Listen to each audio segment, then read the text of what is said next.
Man, look at this. You put your car out clean, you finally find you a renter, and then you get that dreaded phone call or that dreaded text message or that email from your renter or from Turo saying that there's been damage to your vehicle.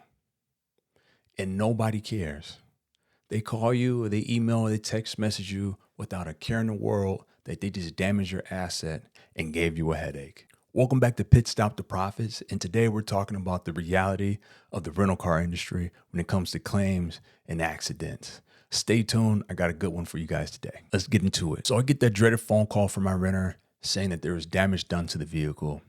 I make sure that she's on the side of the road and safe, as well as the vehicle was on the side of the road and safe, because the last thing I want is for my renter to be trying to repair a vehicle or inspect a vehicle in the middle of a highway. So she calls and says that the vehicle is leaking fuel. I'm confused because I'm thinking, what could you have hit so hard to have caused fuel to come out the front of the vehicle? So she says that she had ran over a mud flap. So my thinking was, how much damage could a mud flap or rubber mud flap have done? But in actuality, she didn't run over a mud flap. She ran over the metal piece that holds the mud flap on a big tractor trailer. So I tell her, stay in the vehicle. We're going to get a tow truck out there to you, and we're going to have the vehicle towed to the Kia dealership.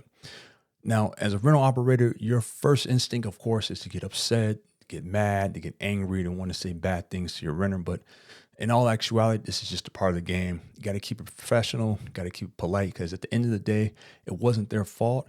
In addition to, depending on how you handle that situation, you could very well get a repeat client out of this person because you handled them correctly. But if you're screaming, hollering, getting emotional, for sure they're going to bang you up. They're going to leave you a bad review everywhere they can.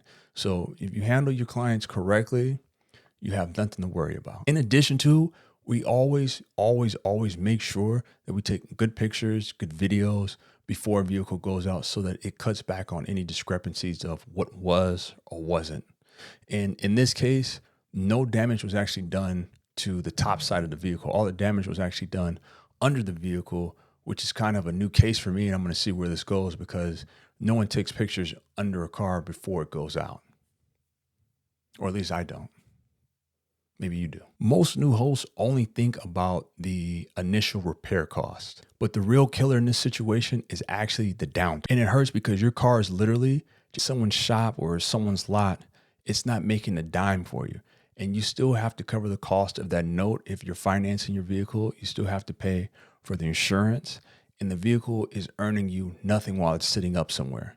In addition, you still have to pay for wherever the car is sitting at because it's not going to sit there for free. So as an operator, you have to learn how to minimize that gap and get your vehicle back on the road as quickly and as efficient as possible.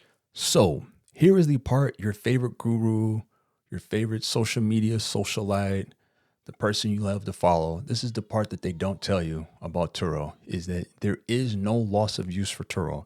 You can only go after loss of use on a private rental. So if your vehicle is down for 2 weeks or 2 months, Turo is only going to cover the cost to actually repair the vehicle, not your downtime and loss of use or your diminution of value, meaning that the value of your vehicle after you've had that accident is going to diminish a little bit. Not only does Turo not pay for the loss of use, but no one's covering all those missed bookings. And they're going to hit you over the head for deductible. If you're on a plan that has a higher deductible, like myself, then a lot of the time you don't even put in claims because you know you're not going to reach that $1,500 deductible. So ideally, you must have a contingency plan and a way to cover yourself so that when these types of incidents happen, it doesn't affect your business too much and you're able to still stay profitable, pay your staff, and pay all the other expenses that go along with running a rental car business. So always have a contingency plan and be prepared for downtime, because it's not a matter of if it happens, more so when it happens. And sometimes it's been in cases like myself where I've had 2 or 3 cars down at the same time in the same month. The rental car game is honestly 90% maintenance. Your biggest expenses are going to be insurance and maintenance. So you must stay on top of those 2 things to have a profitable business. If you want to scale your business quickly in this industry, you have to be able to handle the hits, literally, as well as you handle the payouts. So stay healthy, stay focused, and stay renting. Hit that subscribe button for me if you're building your fleet. I'll see you at the next stop. And remember, numbers do not lie. People do, but numbers don't. Peace.